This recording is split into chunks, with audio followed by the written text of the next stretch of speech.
Welcome to the Practice You podcast. My name is Elena Brower.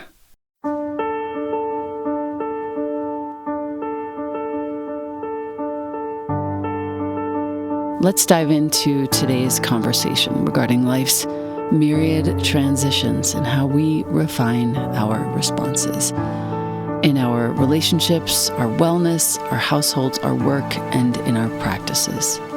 You are invited to learn and love and listen with me. Welcome to Practice You.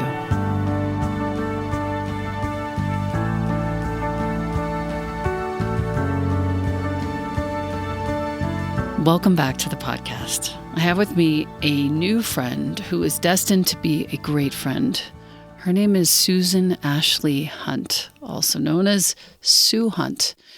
Sue is a published author with Numinous Books, and the reason why we met each other was because Ruby Warrington, who started Numinous Books, formerly of The Numinous, you may remember the blog from back in the day. Ruby sent me this book and asked if I would like to read it and meet Sue and have Sue on the podcast, and I was like, sure, yeah, okay. I trust Ruby, whatever. And it was sort of, non-committal. I'll read the book and I'll see. I get the book. I can't stop reading this book. I have had it next to my meditation space for the last, since I got it about a month ago. I've gone through the book twice. I have a sense for the very first time in the whole history of this podcast that I need to do a part 1 and a part 2 with you, Sue, because it's so rich and dense and delicious and helpful and relevant. And I want to welcome you to the podcast. Thank you for being here. Of course. Thank you so much for having me. I feel very honored to sit in conversation with you. Thank you. I want to tell my listener a little bit about you first.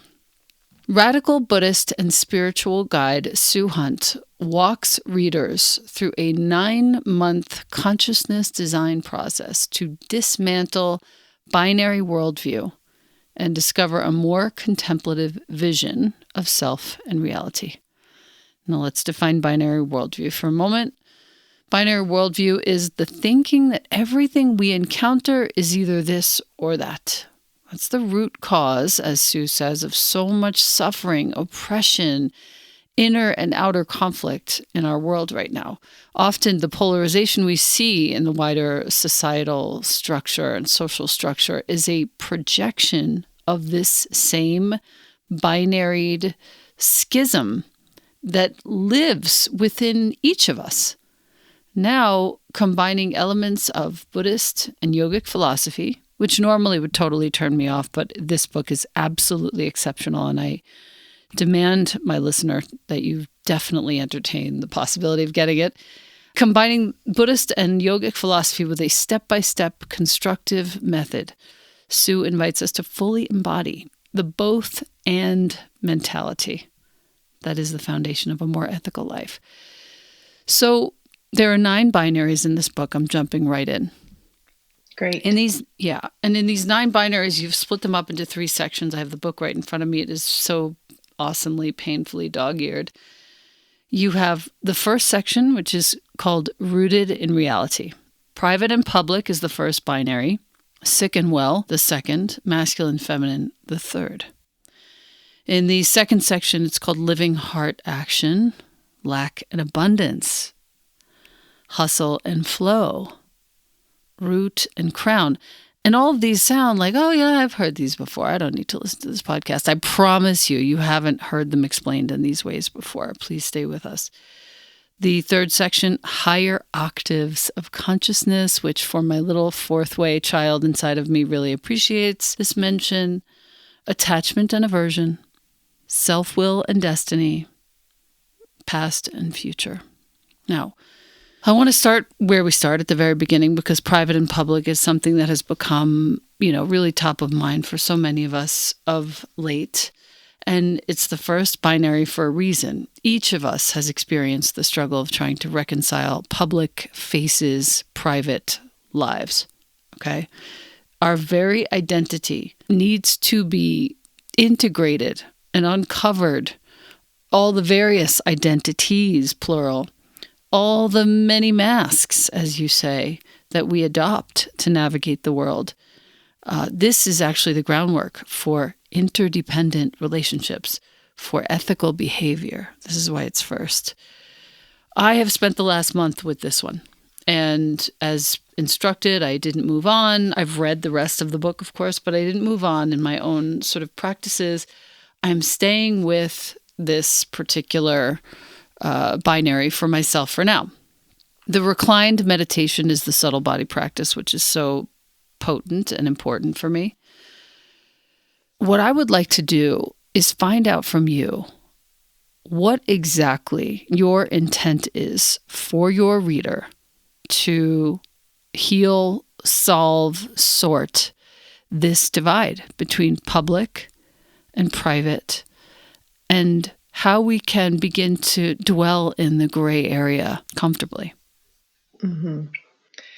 Yeah, I mean, that's such a important question. I think that really gets at the root of many of the activities that we deem for each end of the binary, and we might not even consciously know that we deem them for, oh, here's what I do in private and here's what I do in public. And I was teaching for a long time in public every day, all day. I'm a very introverted person, and I found it really weighing on my capacity to actually have a private life that I was passionate about and happy with. I didn't realize how hard I was working to hold up both walls, and all my prana was going to hold up these dual identities. And instead of really using my creative force in a productive manner that found integration between how I presented myself and dealing with the consequence of that, and then also reaping the consequence of having free prana in my private life to actually find expression and growth in different ways that would then dictate public behavior. Note to our listener, the lack and abundance binary is also implicit in this one, because we'll talk about pranic economy in that one, and that's going to be an important one for most of us. Go on.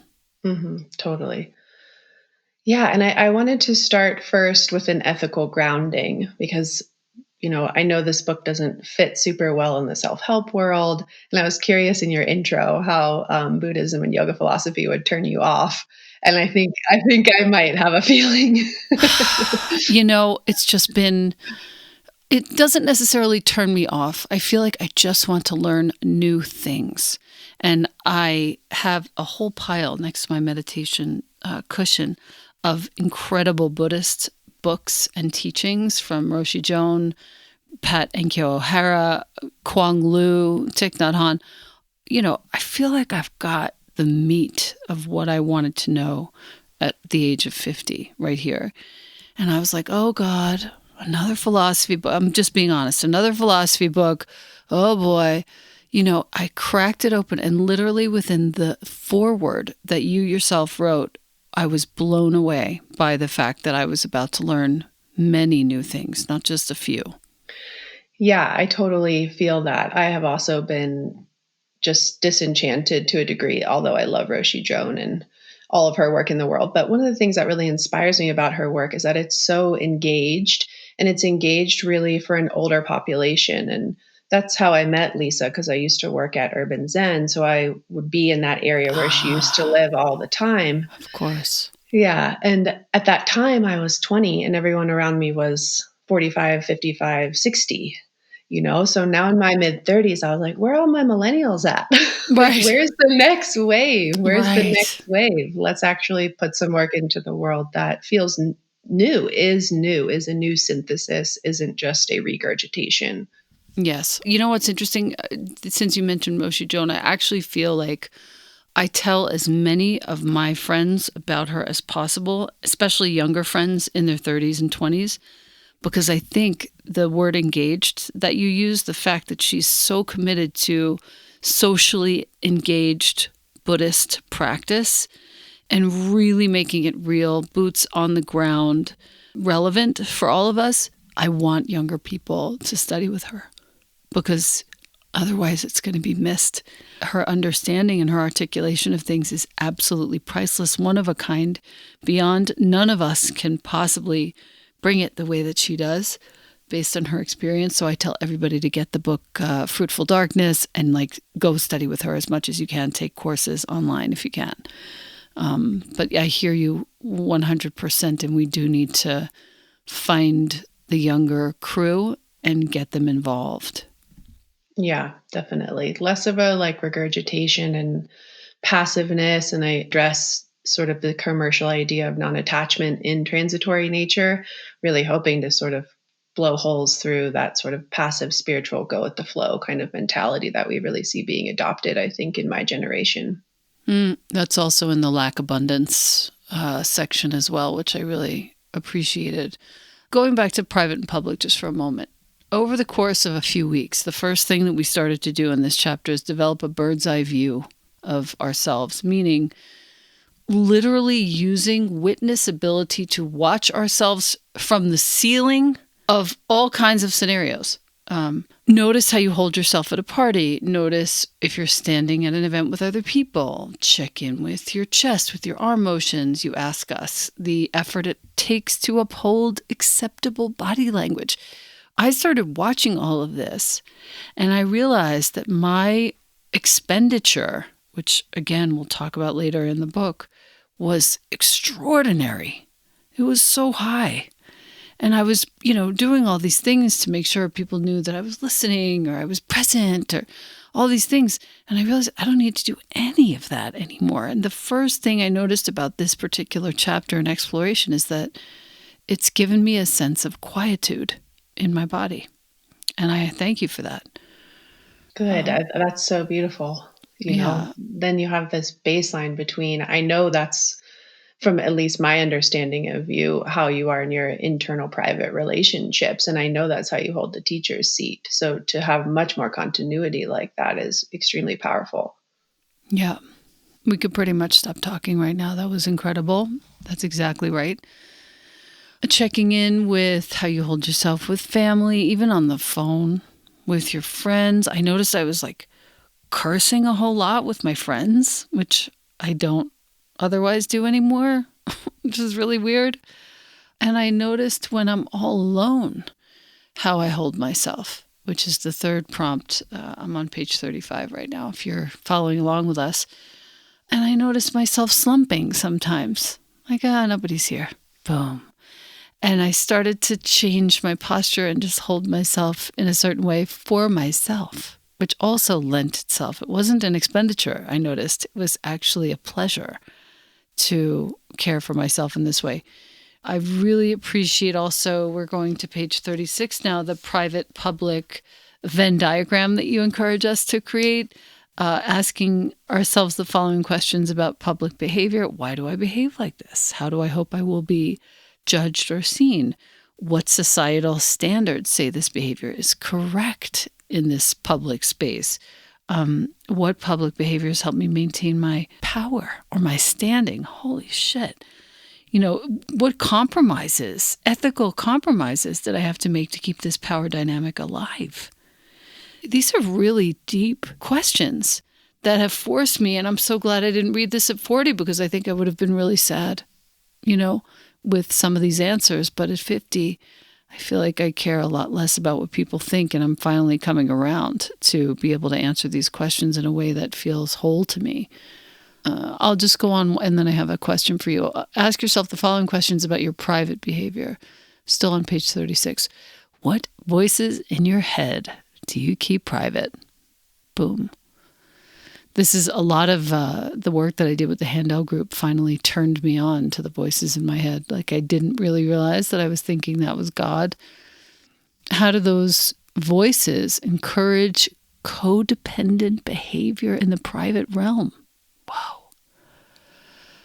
2, what private behaviors help me maintain equilibrium? Can I own them instead of hiding them? Making note of them, not to teach others, but to remind ourselves of our own agency.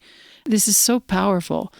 3, when I feel challenged or uncomfortable in private, what codependent coping mechanisms have I developed to avoid responsibility for my own internal state?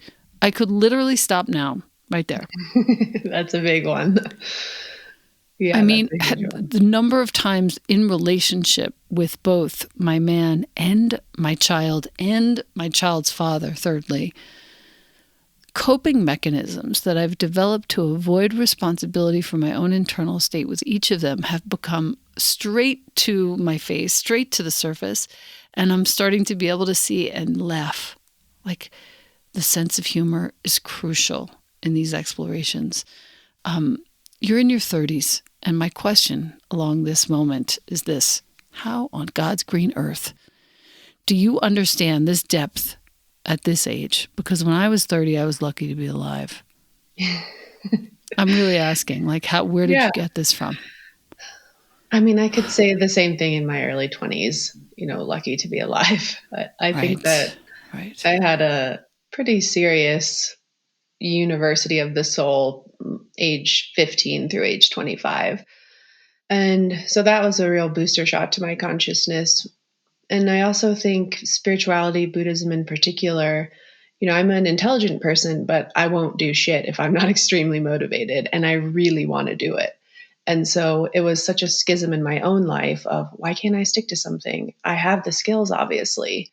And until I found really Krishnamurti, Sri Aurobindo, Vedanta, I was a little bit lost. Obviously, I could pontificate circles around therapists and all of these things, but I knew that something was off for me until I really found that deep, deep, deep motivation that I'm not quite sure where this path is going, but this is what I'm extremely passionate about. So that's where I'm headed.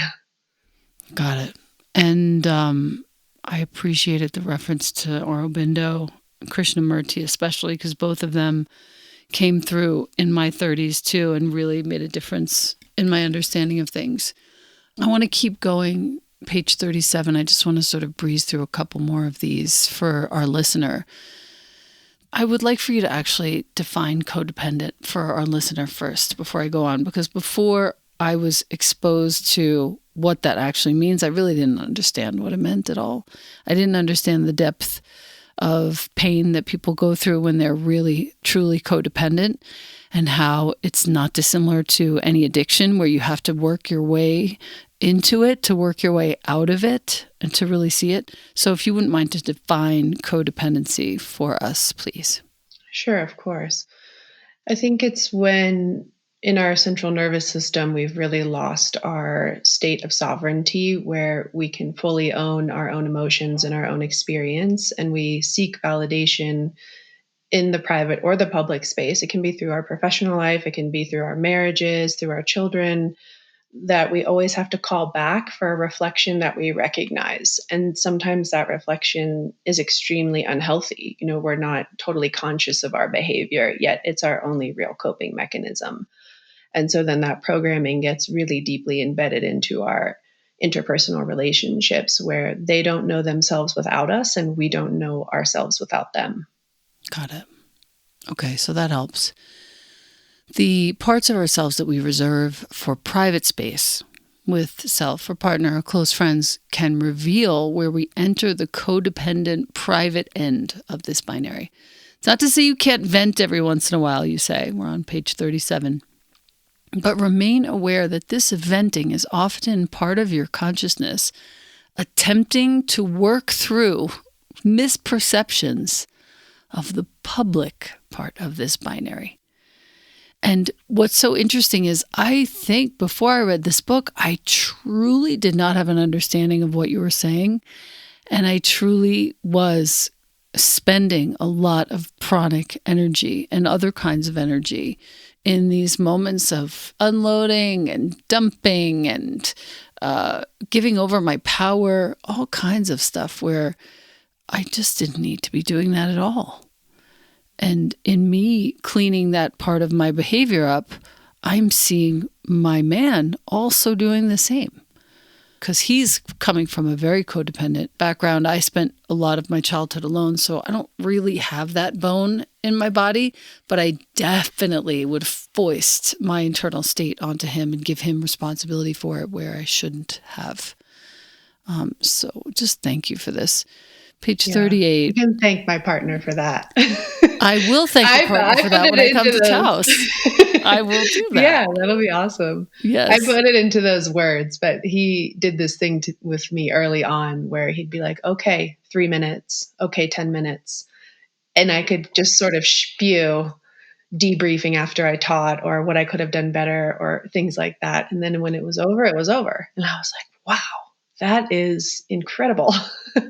I'm all for it. Let's get it going on both sides. How does he determine the amount of time? Probably by my emotional state, if it needs a little more room to air out. Got it. Yeah.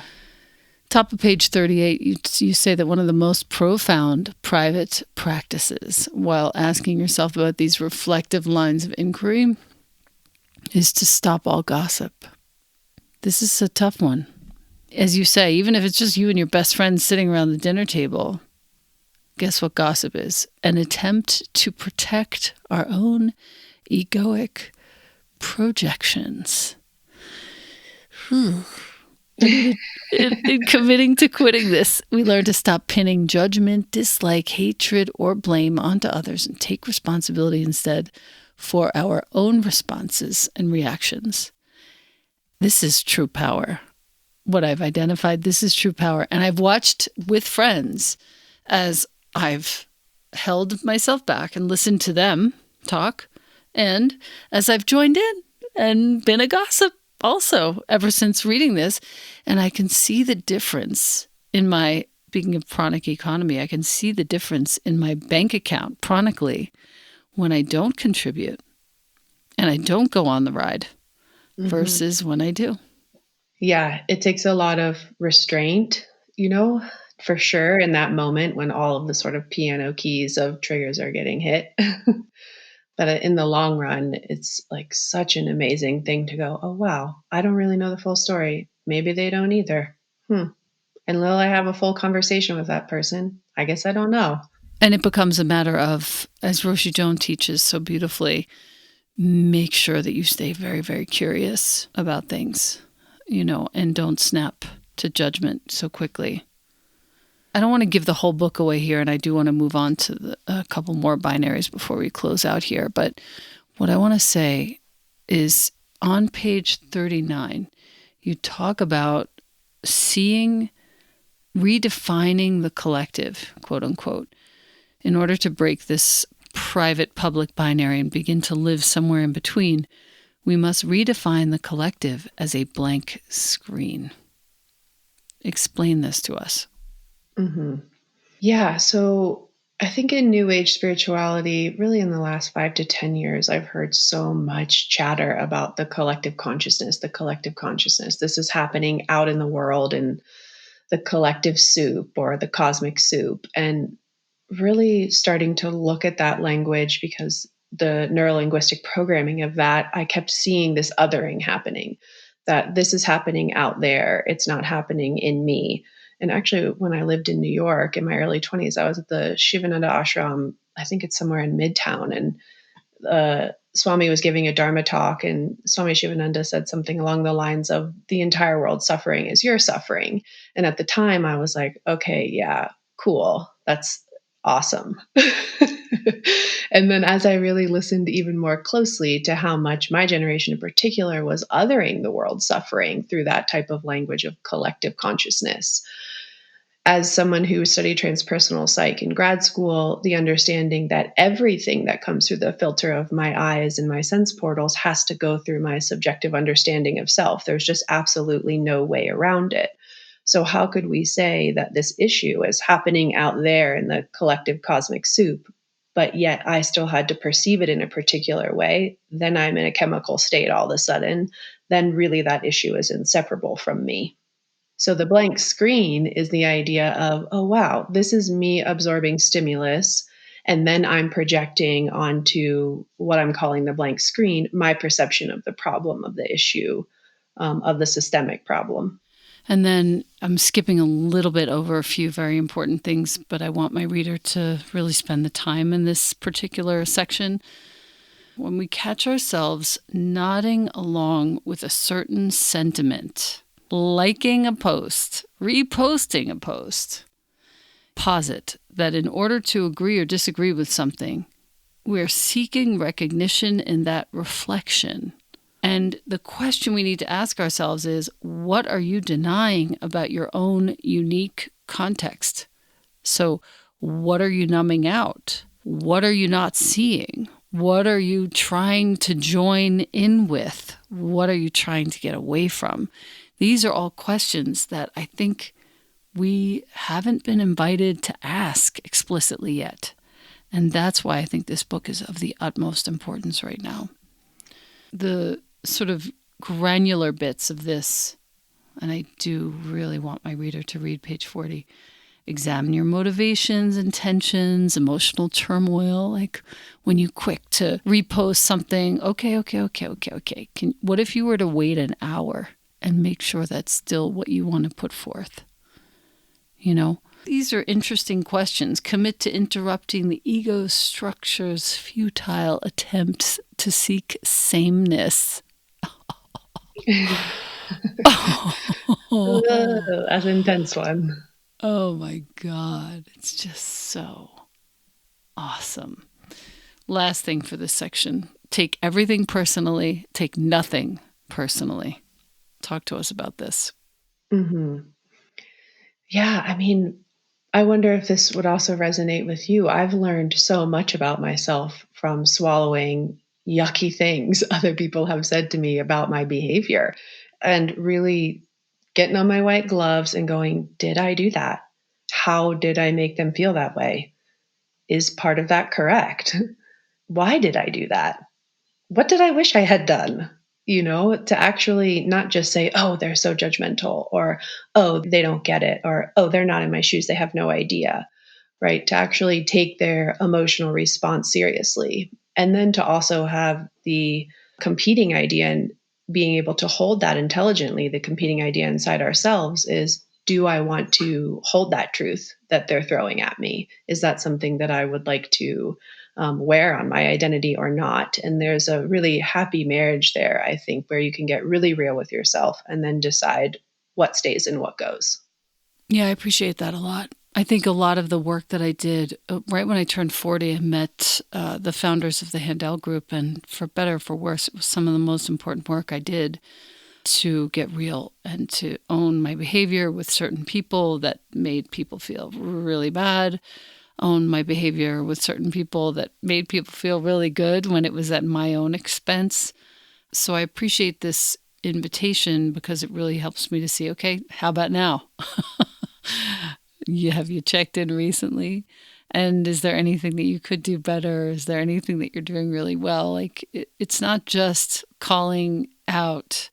It's recognizing also that, things are hard and you are doing your best. And where could you do better? Cool. Once you see it, don't belabor the issue. Just take action. Precisely. Yeah, I really appreciate it. The second binary is sick and well. And it particularly resonates with me because in my family, there was somebody close to me who was quite unwell. And upon reading this chapter, realized that I spent a pretty good portion of my childhood pretending I was sick to get attention, which is so weird and tragic. And also, I find in talking to people about this, very common.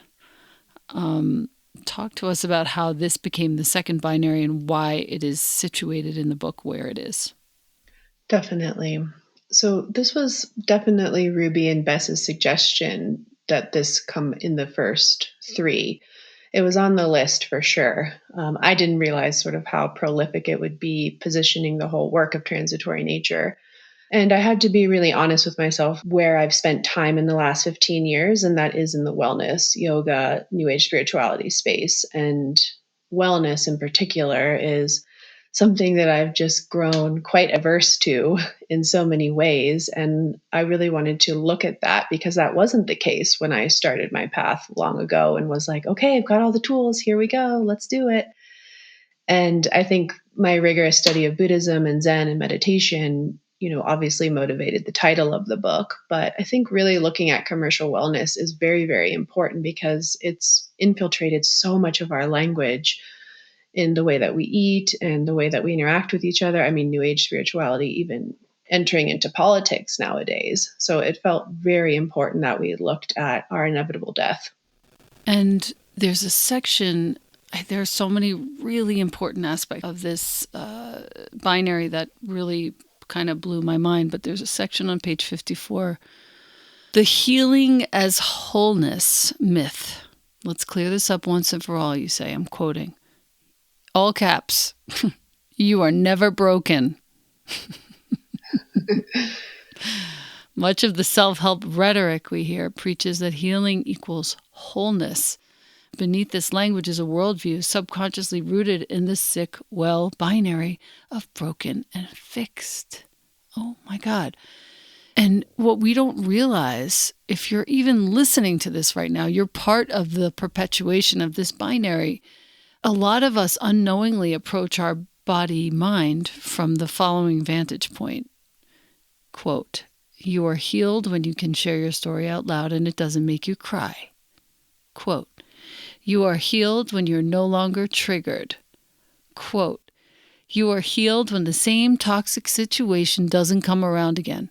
All of this is some sort of kind of putting down of friction on the path, which I've seen in almost a daily basis. Friction is actually something that helps us to grow into a place where we're less attached and more free.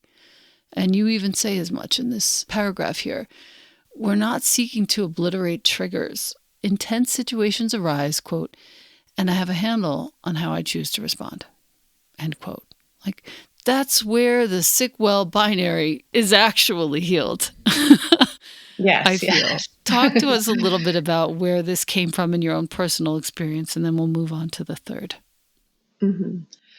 Yeah, a lot in my private one-on-one work, which is where a lot of the anthropomorphized anecdotes come from in the book, is composites of lots of different, personal issues or student issues that I've worked with over the years. I kept hearing people approach me with this internal negative implicit bias towards self, as if it was something that they wanted to escape. And they were really, especially in their natal chart, really only willing to look at the lower half of the bell curve and say, like, what's wrong with me? Why do I keep doing this? Why do I keep drawing this kind of person into my life? Or why can't I manifest the job that I want? And I kept thinking to myself, like, wow, I think it's actually the web of thinking that is causing this suppression almost of someone realizing their unique skill set and that no one else has it. And no one was really going, hey, you in there. Why are you so great? Let's figure out where the best context for you is. And they were on these healing spiritual journeys. Instead, the question was always like, what's wrong with me? And how do I get better? And I think that gets a lot of airtime. The what's wrong, the sort of picking people apart, and of course, yes, it has great value to look at where in your childhood or your teen years, where the trauma is, where the pain is. But to continue to belabor and to identify as that with that, it doesn't actually solve things. But to identify with that and the places where you're really doing great, or the places where you're really super aware and awake, that's kind of where this whole thing gets resolved, for moments at a time, and then it comes back and then you have to resolve it again. Definitely. I appreciate this one a lot because it pertains to so many of us. There's a section on the pain myth on page 55 for those of you who are, if this is resonating with you. Last thing in this section, page 61, rites of passage for endings. What wisdom. Mark your transitions first with a goodbye and then a hello. Moving from grade to grade, city to city, job to job. We have this modern cultural habit of throwing a party, celebrating newness, but the closing of the door isn't acknowledged. I remember when I moved out of my apartment in New York finally to come here to the desert, my girlfriend, Allie Bogard, whom you'll have to meet soon, she instructed us in a way to step out of the threshold of the apartment in a very certain way, to pull all the parts of ourselves from all the corners of that space and to bring ourselves with us rather than leave little sections of ourselves there unwittingly. Oh, it was so beautiful, and it really helped me to move forward. Yeah. What prompted that section for you? Actually, so I'm not a parent and I don't desire to be one, but I do a lot of readings for parents and then looking at their child's chart or their partner's chart or multiple children's chart. And I think one thing that was so apparent in that we don't have that language at a young age at all of how to actually have a modern rites of passage, which I reference in the book because there's so many beautiful ones from indigenous cultures, but not really of our modern contemporary culture. Like, well, how do I actually create an ending ceremony? And how do I do it for my seventh grader who is wetting the bed and having a really hard time moving states? It became like a practical necessity almost, I think, inside family units. That one we could unpack for days. I'm going to move toward the next binary, which is masculine, feminine. And I do think that you and I are going to have some more time in another forum. So masculine, feminine, there's such a cumbersome thing about it. And just so that our listener is well aware, we're not about to start talking about some debate over gender or this is not that conversation. This is about the vehicle of your body right now, realizing that you carry both. Nothing is to be prioritized. Nothing is more important. Nothing is more valuable. All of the understandings about what's inherently feminine and what's inherently masculine are needing to be verified. And your sort of invitation in this section, I'm looking at page 89, is to develop universal attributes of human consciousness. And you name 10 of these attributes. Unbelievable. Oh, I just couldn't be more excited about this. And your languaging around this is basically regarding continuously doing the inner work to excavate where these sort of manipulative femininity and toxic masculinity live within our own lives. These universal human attributes, as I'm about to name them, automatically, naturally rise to the surface. The first is creativity. The second is discernment. And what that means is you sense the presence of discernment when emotion serves as information for you. And action reflects non-attachment to outcomes. Oh my God. It's just so good. Third is intimacy, which is really a truthful soul connection, no longer solely attached to body and physical form.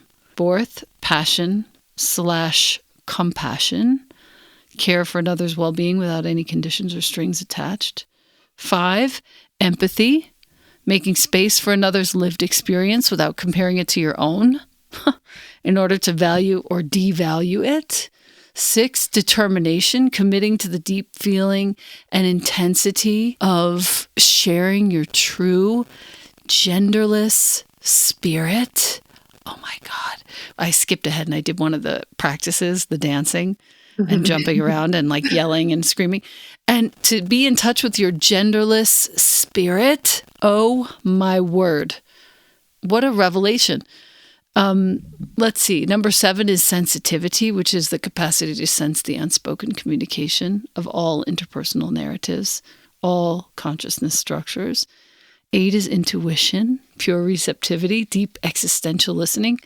9, equanimity, meeting each moment as neither masculine nor feminine, but with resilience and cohesiveness. Oh my God. And I'm so impressed. And then 10 is openness. Last but not least, the checks and balances system for the ego structure. Remind yourself frequently, you say, that you might be wrong, that this is not a reflection of your self-worth, but instead an assertion of your willingness to be humble and honor the multiple truths presenting. Oh my God. This is what you refer to as body as vehicle, radiant, loving, fluid, home. And I have to read this before I talk about the subtle body practice.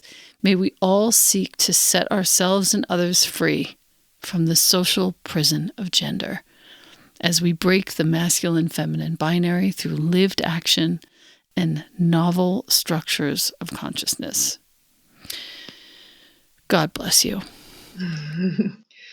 Yeah, that chapter was really the first chapter of the book that I wrote. This is a lot of my own internal exploration. And then with the explosion of the polarity industry, I think that was like a must for me, to sort of put my internal world out there and do it in a way where lots of people could see themselves in it. So then they go, oh, wow, I can't believe I'd been holding on to that for so long in my own identity. Is that me? Yeah. In each one of these sections, our listener, Sue, walks you through a subtle body practice that you can do for the 30 days of the exploration if you are choosing to take it on. It's a tremendous help, the subtle body practices. I actually did this one this morning, even though I'm not there yet. I'm still working through the public and private. But the breath work and the meditation were really beautiful. The movement, the mudra. For our listener, they're all very simple, but very potent, very profound. And you can feel that they weren't just chosen for the chapter. They were chosen because they will elicit a very certain level of observation in you that dovetails really appropriately with the matter at hand. So thank you for that. Yes, of course. I thought that was so important. Yeah. When we go into the fourth binary, we're now in second section. I'll just go through a couple more and then we'll do a part 2 together. I wanted to talk about this one today because it's lack and abundance, the Pranic economy. It's so... this is the most important one, I feel, for this moment because so many of us are going through this recalibration of what it means to be hardworking, recalibration of what our income is. The way you speak about Pranic economy, I think, is really important to hear you talk about it. Can you maybe give a little sort of background on Lindsay, with whom you begin this chapter, a longtime student of yours, and how this became such an important part of this book? I'm sure you've heard this too, like, how do I get my professional life to match my spiritual life? Or I want to work for myself, or I want to be able to start my own business where my ethos can grow and I feel real alignment. That is a really popular word. And when I got down into the nitty gritty with lots and lots of body minds of, asking for alignment, but then having a certain misperception of how they're actually spending prana. And, that can be in cash flow, that could be in time, that could be in attention, that could be being dismissive of Earth's resources. And the imprint that leaves really on our karmic pool table, I think really needed to be addressed as this cohesive unit of not just in a capitalistic way or extractive capitalism, money and resources that we currently deem valuable, but what are all of the dismissed resources that are actually co-creating with the universe all of the time that we aren't aware of how we're spending them. And so that was really the birth of the Human Resources Report at the end of the chapter, to look at renewable and unrenewable energies in your life. And here on page 100, you talk about, actually it's 101. Do any of these common thought and action patterns sound familiar? I have to charge less because I feel like I'm not worth more. I'm barely making ends meet, but I'm too scared of rejection to ask for more money. I need to get the name and branding perfect before I can charge more. I love doing this, but I'm anxious all the time because I'm not getting the numbers I need. Okay, all of this is you call it the anxious, lack-based abundance meta-dialog firing within us. Maybe I have enough today, but what about my future? If I opt out of this paradigm, my resources will drain away and I'll be left destitute. So you're asking us, instead of all of this dialogue, all of this narrative, to dismantle this binary and creating anew by learning to live in the shades of gray, learning to grow our tolerance for ambiguity. And one of the most practical things is you offer, I think in the whole book, frankly, 102 to 103, this is so profound for me. identify all the ways we perpetuate this binary of lack and abundance, lack, abundance, lack, abundance, where we go from states of depletion to this sort of numbed out consumerism. Even if you're not buying anything and you're just scrolling and looking and searching and blah, blah, blah. Will this consumerist loop, you ask on page 102, be unwound anytime soon, or 103? No, it won't, given our global climate. But in cultivating awareness around how we engage with this, between these states of depletion and this sort of numbed out consumerism, we can actually start to dismantle it. You have the most incredible prompts here. Ask yourself, what is the dominant feeling attached to an urge to spend or acquire? What inner truth am I actually avoiding by spending energy in this way? Spending is in quotes. What are the qualities of the source from which I am about to consume? Like, okay, great. You want that dress? You're still thinking about it 2 weeks later? Who made it? Where was it made? What resources were used to make it?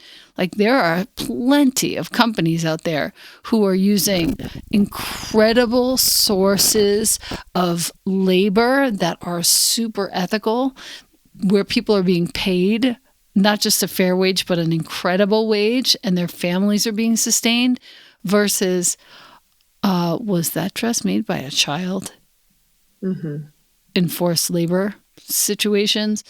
And then the final question that you have here, is this a sustainable energetic exchange? Am I getting my energy's worth? Because each time we expend resources, on a physical, mental, psychic level, something is dying, something is birthed, you say, something is sustained. What are these things? Have you ever thought about these things before? Reading this particular section has really helped me to stop the train of consumerism in my own life. And I am now sort of emptying out, not just giving stuff away, but seeing how I used to collect a lot of stuff, and I'm pretty good about this sort of thing.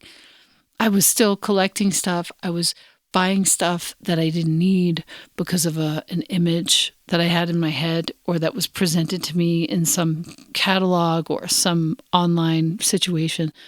Talk to us a little bit, Sue, about what prompted this particular exploration and why it's so important. I think really you just nailed it, the way that you were like, oh, an image or an idea of how I could be. I mean, my sister is a professional photographer and shoots for mega brands, and she's only 18 months younger than me. And she did my year-long program maybe 2 years ago. So we've had so many in-depth conversations of marketing and sales and what goes into making that campaign look the way that it looks. And I lived tiny for a while, so I was forced to do this, where I went from an 800 square foot apartment to a 200 square foot school bus. And, I started really writing this chapter then, although it was titled A Yogini's Guide to Minimalism. And it was much more intense than actually what I'm now seeing as lack and abundance in this chapter, because I knew there had to be a much more middle pathway of addressing our consumerism, especially in America. And then how we're rapidly outsourcing the idea of consumerism as abundance, as plushness, as excitement, as I've made it, all over the world, and the detriment that that's creating globally to the resources our future generations are going to need to just survive, all for an idea that we're not even fully aware of. I was like, oh my God. We're not even actually really aware of the idea that's being foisted on us. It's so interesting. Yeah. Totally. So I wanted to break it down really simply and, have that sort of rubber hit the road moment, just like you're saying, well, where is this dress made? Or better yet, do I have one that I can already create this sense of embodiment in? Why does the newness do that for me? Right. That right there is the crux of, I think, what many folks struggle with. Why does the newness of this item, product, idea, anything, make me feel better about myself? That is like so of this moment. And then when you get underneath there and you're like digging in that fertile soil, it's like, oh, maybe I haven't been treating my body as well as I could. Or, oh, maybe I've been hanging out around people that make me feel insecure. Oh, all these things start to rise up to the surface, and it really had nothing to do with the purchase in the first place. That's right. Exactly. This one really helps me a lot. I can't tell you how grateful I am for this one because it has literally saved me a couple $1,000s since I got the book. Not kidding. I'm just going to turn to one or two more mentions. I shared this with my team this morning, and I think we all thank you for this. Page 104.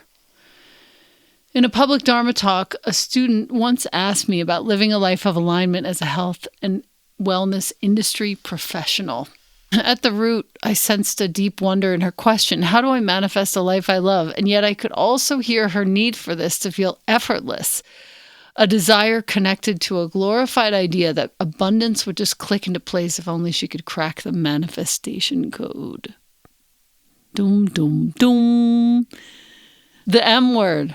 I have been party to the perpetuation of this word, and I am both sorry and also desirous of redefining it. You responded, quote, "Who said alignment isn't scrappy? Who said alignment isn't filled with painful moments and tough decisions? Who said alignment doesn't mean sacrificing material comforts to invest in yourself in a sustainable way?" When I shared this with my people, you can't hope to make your life happen just by writing it down and seeing the vision and feeling the feelings of it being so. You actually have to get your hands dirty. You actually have to do the hard work. You actually have to get in there and at times fight for what you know is true. Definitely. 100%. Yeah. Yeah. And I think that manifestation gets sold to us. And I think it's a beautiful word. I mean, I really do. We're consciously creating beings. We're co-creating with energies all around us all the time. Our karmic code, new stimulus that's coming in. So it's not as though the word is like this demon word, but I think the sort of sugar water industry that's bubbled up behind it has been difficult to watch, and to understand, like, it's okay. Like, what if you actually have to make a big sacrifice in your life to free up these funds to then go do something that you really care about? Or we can just keep wishing that it will happen, but really our actions aren't aligning with our deepest driving desires at all. And we're in this schism all the time. Yeah, this is a big one.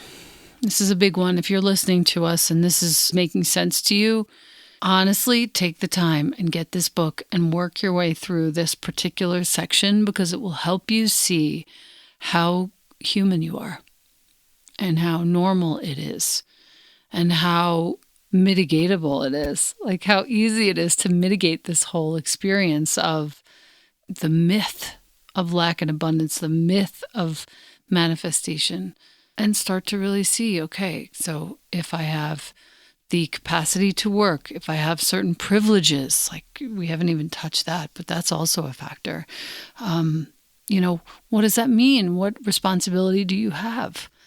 And what can you let go of in terms of this sort of pie in the sky, Pollyanna idea and start to just do the work?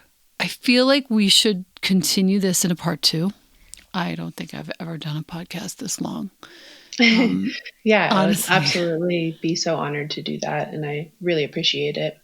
Okay, good. And if you are listening, I think we'll skip to the next binary after this, but I do want my listener to close with this. Page 105. Ask yourself, is my vision of alignment and personal success respectful to the growth and success of others? What I've found in my own work is that if that's true, if I'm actually conscious of the growth and success of others, my own happens naturally. Mm-hmm. Love that. Yeah, it's so true. Am I putting the work in day and day out when no one is watching? That's so good. For a long time, it was just when people were watching. Yeah, I think that's a normal phase too. I really do. And then it breaks apart. It breaks apart and then we get Yeah. older. Yeah. So I'm not speaking in years. I'm speaking in maturity. Like Sue is basically with the maturity of a 55-year-old in a 35-year-old body. How old are you? 34, yeah. Turning 35 34. this month. Nice. Happy birthday.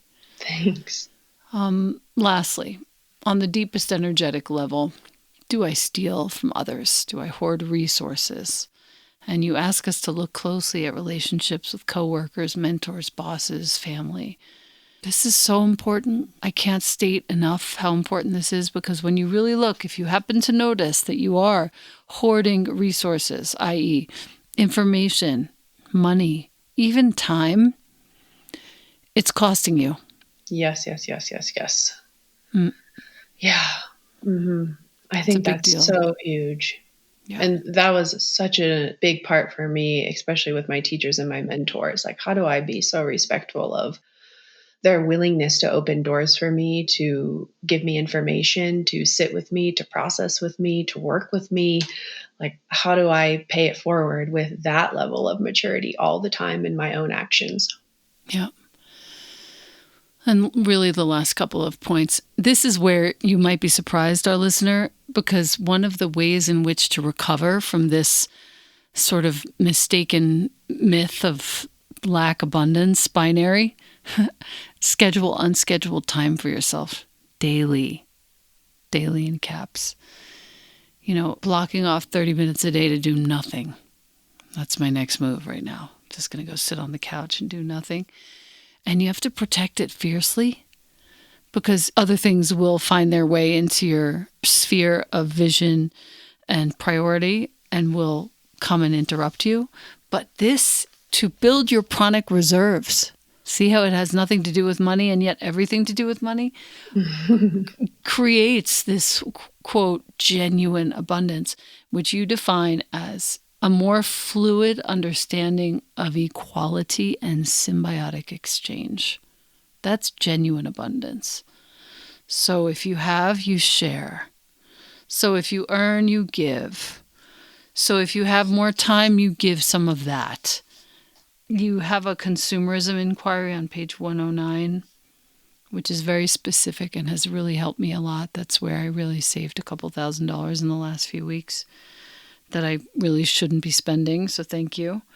Just looking more deeply at where you're attached to lack. I was hearing my mom's voice. May she rest in peace. I was hearing fights that my parents had when I was very small over lack.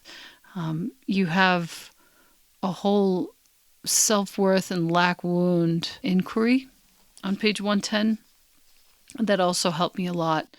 What steps do you take to rejuvenate your own energetic reserves? To what extent do you covet the lives of others? I finally got old enough to stop doing that, but wow, that was a good part of my 30s and 40s. Do I have thoughts of self-hatred and self-judgment? Like, those are not allowed on any Delta flight anymore. Not allowed. Not allowed. There's so much more. I could go on for days here. We'll meet up for the second half of the book. But this reactionless neutrality. How do I cultivate a reactionless neutrality? Like, actually, I'm getting a really good level of practice with my almost 15-year-old kid, who is awesome, really awesome, and has weathered a lot of change in the last year and a half. That reactionless neutrality was what drew me into yoga in the first place, was what drew me into almost every teacher with whom I stuck around for some time. And we can't value that enough. And I would love for you to close us out with talking about what this means to you, this reactionless neutrality. I think it's really the quietness in your central nervous system before you sort of throw up this sharp edge, to really know yourself like the back of your own hand and go, I might do. I've heard myself do before. Is that appropriate now? It doesn't mean those things aren't going to arise. It just means that it isn't this regurgitation of past thought anymore.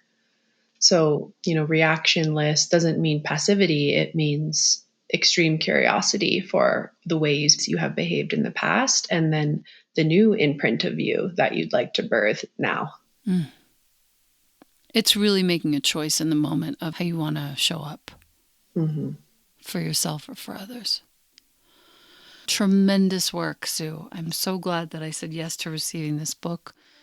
So glad that we get to do a part 2 here, because I think it was too much for one podcast. There's so much depth and richness here, and I really appreciate your time today. Oh, thank you so much. And I appreciate everything you put out into the world, and very grateful for your work. See you again soon. Okay. Bye.